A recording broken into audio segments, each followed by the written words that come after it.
if in fact I could solve all these problems without passing laws in Congress, then I would do so. But we're also a nation of laws. That's part of our tradition. And so the easy way out is to try to yell and pretend like I can do something by violating our laws. And what I'm proposing is the harder path, which is to use our democratic processes to achieve the same goal that you want to achieve. But it won't be as easy as just shouting. It requires us lobbying and getting it done.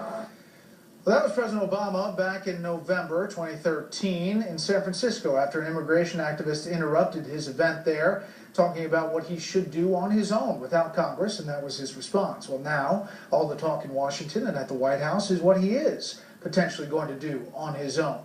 Let's bring in our panel. Syndicated columnist George Will, Julie Pace, White House correspondent for the Associated Press, and syndicated columnist Charles Kramer.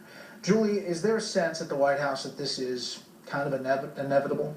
Yeah, it is inevitable. I think the question still remains what will be the scope of it, but I think there's no doubt that there's going to be some type of action later this summer, perhaps even before Congress gets back from their recess, where the president will announce executive actions that presumably will allow some number of people who are in the United States illegally now to stay here. George, thoughts on that? Well, during the Watergate unpleasantness 40 years ago, Henry Kissinger said with his mordant wit of the Nixon White House, the illegal we can do immediately, the unconstitutional takes a little longer.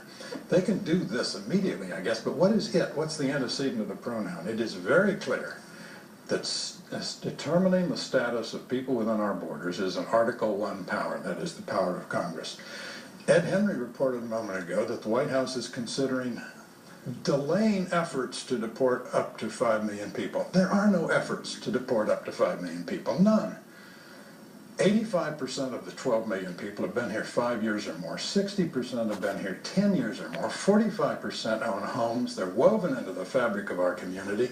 No one is proposing the police measures necessary, and no one would tolerate the police measures necessary to extract those people from our community. I don't know what they're talking about. Charles? Well, they're talking about going from de facto legalization to de jure. That's a big deal.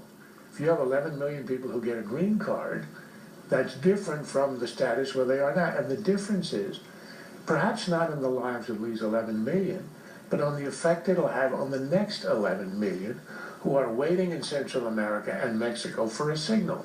Now, we know what signals and how they're received in Central America. President signals that if you come here as a child, you're going to be allowed to stay.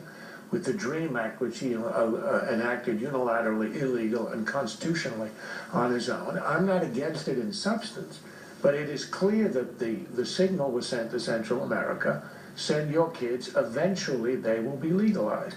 So it makes a difference, and I think if you're going to do the step of legalizing these 11 million, which I would do, that has to come after you have secured the border. There are a lot of ways to do it. I think there's a simple way to do it.